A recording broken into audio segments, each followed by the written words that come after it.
Hello everyone and welcome back to my channel, Cooking for the Family. I'm Devon and today I'm going to share with you how to make arroz con pollo. Now with my arroz con pollo, I actually have two different recipes that I like to do when I make arroz con pollo. Now I'm going to show you this first recipe that I like to do, and in a subsequent video I'm going to show you my second version that I also like to do. These ingredients are super simple, easy to put together, and oh my gosh, you will love this comfort food. Now first what we're going to do is we're going to be using a half of an onion. Now I have a large onion, so I'm using a little bit less than a half of a normal onion, and you want to use a white onion when you are making your arroz con pollo. Okay, now I'm going to go on and chop up this onion, and I'm going to do it in small pieces. You want to go on and chop up your onion in small pieces. And hey guys, if you are new to my channel, welcome, and if you're a returner, welcome back. And if you haven't yet subscribed to my channel yet, hey, what are you waiting for? Go on and hit that subscribe button. And if you like this video and appreciate the content, don't forget to show it some love and give it a thumbs up. Now once I have my onions all nice and chopped, and that's going to equate to about 1 cup of chopped white onions. We're also going to use some garlic. Now when you use your garlic, you want to use some fresh garlic. And depending on the size of your garlic, you can either use one large garlic. And my garlic, I have a large clove of garlic, so I'm just going to use one. But if you have smaller pieces of garlic, then you just want to use 2 pieces if your garlic is kind of small. Also with my chicken, when I make my arroz con pollo, I like to use drumsticks when I'm making my arroz con pollo. And this recipe is going to be enough for about 12 to 14 drumsticks. And so that's what I have here in my bowl. I have washed my chicken and dried it off because I don't want a lot of water in the bottom of my bowl. And so I have washed and dried off my chicken right there. Now first I'm going to use some of this adobo seasoning, and I just sprinkle it on, but in the description box below I'm going to have the measurements that I use, and you're going to end up using about 2 to 3 teaspoons, and the seasoning is going to be to taste, but you're going to use about 2 to 3 teaspoons of that Goya seasoning. Now if you don't have this adobo seasoning that I used over there, you can use your favorite seasoning salt that has kind of like a Spanish flair to it, and that's what I like to use. And then I also use some garlic salt, and you want to use garlic salt and not garlic powder. Okay, so I use some garlic salt, and that was the same. Garlic salt is kind of potent, so a little bit goes a long way. So with the garlic salt, about a teaspoon to a teaspoon and a half is what it takes. Then next what I used was I used some onion powder, and onion powder, you want to use about 2 teaspoons of onion powder. And then next I sprinkle on some pepper, and again the pepper is to taste, so I sprinkled on some coarse black pepper. And then I'm adding in right now some kosher salt, and if you don't have kosher salt you can use table salt, and you only want to use about a teaspoon and a half because you're already using that seasoning salt as well, and so you don't want to over season your chicken. And so but the kosher salt, it was about a teaspoon to about a teaspoon and a half of that kosher salt. Okay, now once I've done that, I'll go on and I'll wash my hands real good. I'll wash and I'll dry my hands, because next what we're going to do is we're going to go on and prepare our chicken. Now before we prepare our chicken, what we're going to do is we're going to use a pan, and in my pan I have put some olive oil. Now I prefer to use olive oil versus vegetable oil because you're going to use a little bit of oil twice, and I find that using vegetable oil can sometimes make it just a little bit too greasy, and we don't want that in our arroz con pollo. So that olive oil will go on and help to sear up your chicken, and it also gives a little bit of flavor, and you're not going to have any extra of that flavor, of that extra grease in there. Okay, so I recommend using that olive oil.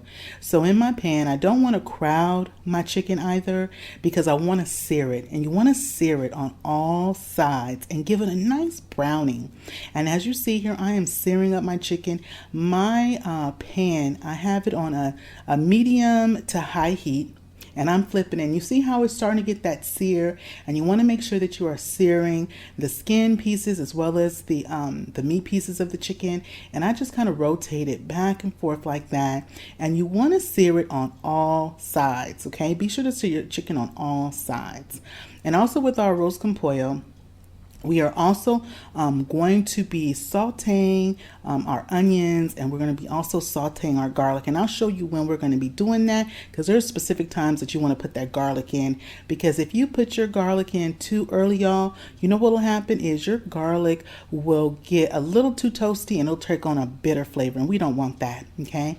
And now you see here, you see in my pan how the my pan has a lot of those nice drippings and stuff from searing my chicken.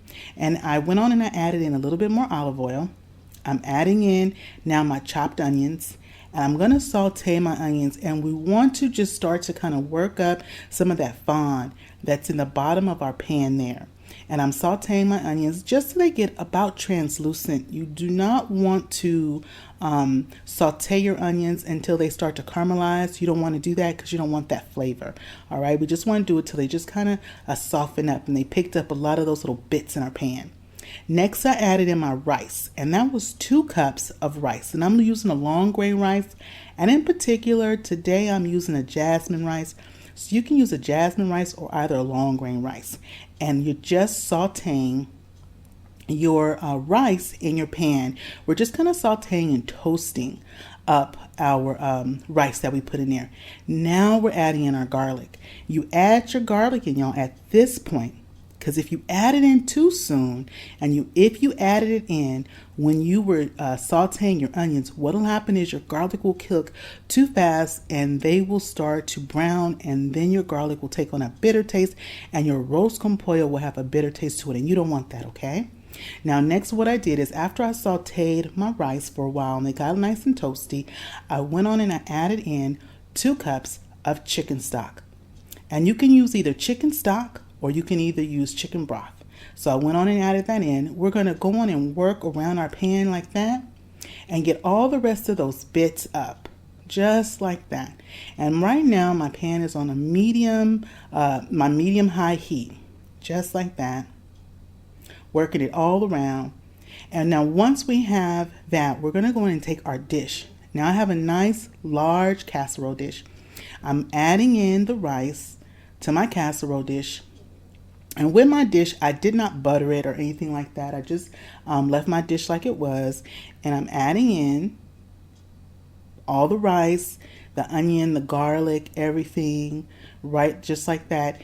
And now while I am doing this, I have my oven is preheating on 375 degrees. Now I'm going to nestle my chicken that I seared. I'm going to nestle my chicken right into my casserole dish, just like this. And you're just getting it all in there. And like I said, this recipe makes anywhere from 12 to 14. It's good enough for about 12 to 14 pieces of chicken. Okay. And so once I have all of my chicken nice and nestled in, I'm going to add in 2 cups of water. So I'm adding in my 2 cups of water. We're going to cover our casserole dish with some foil. And our arroz con pollo is going to bake in the oven anywhere from 45 minutes up into an hour. And you are baking it to make sure that your chicken comes out nice, done, tender. Your rice absorbs all that delicious flavor, and your rice will be nice and tender. And let's see how we did. Will you look at that, y'all? You see how simple that was? Oh my goodness. The chicken is nice and tender and moist. And now what I like to do right now, what I'm doing is I'm sprinkling on some parsley flakes. And I sprinkled on my parsley flakes. And I like to do that just for presentation. And it just looks really great. And I like to just sprinkle on a little bit of parsley flakes. And if you have some fresh parsley flakes, that's even better. I'm going to serve up some. But this is it. Wasn't that so simple? Our rice is nice and tender. Our rice has absorbed all that delicious liquid. The chicken has continued to flavor our rice con pollo. Do you see how tender this is? Juicy that chicken is? Well, that is it, guys. Well, if you haven't yet subscribed to my channel yet, go on and hit that subscribe button. And if you like this video, be sure to give it a thumbs up. And this is one of 2 of my recipes that I like to make for my family, my arroz con pollo. So be sure to hit that notification bell so you don't miss out on my second recipe for arroz con pollo. Well, this is it for me today, guys. I thank you so much, and remember, it is always good when Devon is cooking for the family. I'll see you on the next one. Bye-bye, everybody.